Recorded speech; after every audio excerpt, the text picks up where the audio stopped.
Akkam jirtu nagaa keessan ilmaan Oromoo kan addunyaa mararratti argamtan akkam jirtu jennee ani jira galata rabbii isinin jedhamee maal yaadattu kottaa daawwadhaame mee waraabbisan kottaa mee maal yaadattu si malee horii eegaa jirti laal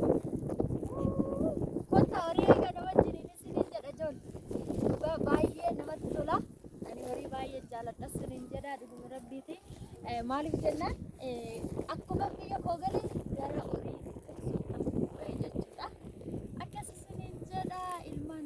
addunyaa mararratti argamtan akkam nagaa keessan isinin jedha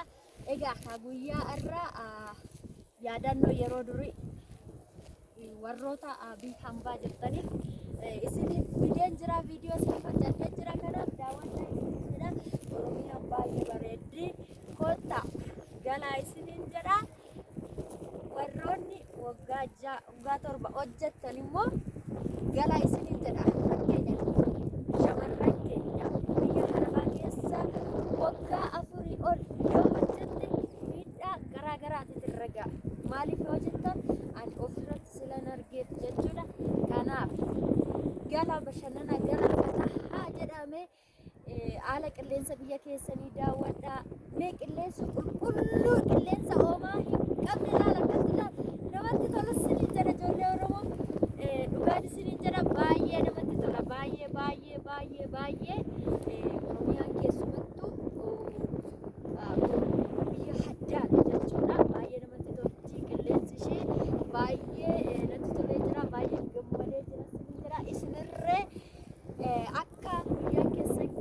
kottaa galaadhaa waliin gammannaa kottaa isinin jedha ijoollee Oromoo jajjabaadha bakka jirtanitti nagaaf araarri waaqayyo isiniif haa baay'atu jajjabaadha isinin jedha asumaan immoo yaadannoo yeroo durii yeroo biyya keessan Oromiyaa keessa jirtan maal akka